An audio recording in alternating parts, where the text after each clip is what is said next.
எல்லா புகழும் முருகனுக்கு. இன்னைக்கு பல பேருக்கும் தெரியாத நம்ம ஊரையும் நம்ம கோவிலையும் 2 லட்சத்துக்கும் மேற்பட்டவங்ககிட்ட கொண்டு போன மயில்வாகன பெருமானுக்கு என்னோட முதற்க நன்றி. நம்மளோட வீடியோஸ் பார்த்துட்டு கமெண்ட்ஸ்லயும் மெசேஜ்லயும் நிறைய பேர் அவங்க சந்தேகத்தை கேட்டீங்க. நாங்களும் எங்களால முடிஞ்ச பதில் அவங்களுக்கு கொடுத்துட்டு இருந்தோம். குறிப்பா அதுல நேத்து வந்த ஒரு மெசேஜ் எனக்கு ரொம்ப அதிர்ச்சியாகவும் ரொம்ப கஷ்டமாவும் இருந்துச்சு. ஐயா, நீங்க இந்த சமுதாயத்தை சார்ந்தவங்க, நாங்க இந்த சமுதாயத்தை சார்ந்தவங்க, நாங்க உங்க ஊருக்கு வரலாமா, நாங்க உங்க கோவில காப்பு கட்டி திருவிழாவை கொண்டாடலாமா அப்படின்னு ஒருத்தர் கேட்டிருந்த கேள்வி கேட்கவே ரொம்ப கஷ்டமா இருந்துச்சு. இங்க இருந்து எதுக்காக அப்படி கேட்டாருன்னு தெரியல, அவருக்காக தான் இந்த வீடியோ. நம்ம சங்கந்தியாவலச கிராமத்துல தைப்பூசத்துக்கு ஒரு தினம் முன்னால ஊர் கவடியான முருகன் வீரவேல் வலசை, மேலூர், பத்திராதரவை, நைனாமரைக்கான், ரகுநாதபுரம், காரான், கும்பரம், பாண்டியன் நகர், அலியார்கடை, வாளாந்தரவை, பருத்திக்காட்டு வலசை, சாத்தான்குளம், அம்பேத்கர் நகர், கற்பூர வலசை, தென்னம்பிள்ளை வலசை, வைரவன் கோவில், ஒரு 16-18 கிராமத்துக்கு நம்ம முருகன் கோவில் கோவிலா வீடு வீடா சுத்தி வரும். அப்படி சுத்தி வரும்போது அந்த ஊர்ல உள்ள மக்கள் அங்கங்க விளைஞ்ச நெல்லா இருக்கட்டும், பயிரா இருக்கட்டும், புளியா இருக்கட்டும், இப்படி அவங்களால முடிஞ்சதை முருகனுக்கு காணிக்கையா கொடுப்பாங்க. நம்ம ஊருக்கு கொண்டு வந்துட்டு காணிக்கையா கிடைச்ச அரிசியில தைப்பூசத்துக்கு மறுநாள் முருகனுக்கு பொங்கல் வச்சு படைப்போம். இப்படி ஒரு பியூர் தமிழர் மரபோட நடக்கிற தைப்பூச திருவிழா வேற எங்கேயாவது பார்க்க முடியுமா?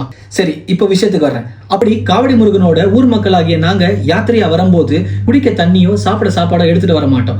வீடு வீடா தண்ணி வாங்கி குடிப்போம். தங்குமடமான இடத்துல சாப்பாடு சாப்பிடும். நான் சொன்ன இந்த 18 கிராமத்துல 7க்கும் மேற்பட்ட கேஸ்ட் இருக்கு. அதுல நீங்க கேட்ட கேஸ்டும் ஒண்ணு. ஊருக்கு ஊர் ஒரு கோவில் இருக்கும். அது ஏன்னா அவங்கவுங்க கலாச்சாரம், பண்பாடு, மரபு, முக்கியமா அந்த ஊர் மக்களோட ஒற்றுமைக்காக கட்டப்பட்டிருக்கும். ஆனா நான் சொன்ன இந்த 18 கிராமத்தையும் கனெக்ட் பண்ற ஒரு காமனான கோவிலா நம்ம மயில்வாகன பெருமான் கோவில் இருக்கு. இப்படி ஒரு எண்ணம் இருந்துச்சுன்னா அதை அப்படியே மூட்டை கட்டி வச்சுட்டு நீங்க உங்க குடும்பம் மட்டும் இல்லாம உங்க ஒட்டுமொத்த ஊரே சேர்ந்து நம்ம சங்கந்தியூர் மயில்வாகன பெருமானை வந்து கும்பிட்டுட்டு எங்களோட அன்னதானத்தை சாப்பிட்டுட்டு தான் போகணும்னு எங்க ஒட்டுமொத்த ஊர் மக்கள் சார்பா உங்க எல்லாரையும் அன்போடு அழைக்கிறேன்.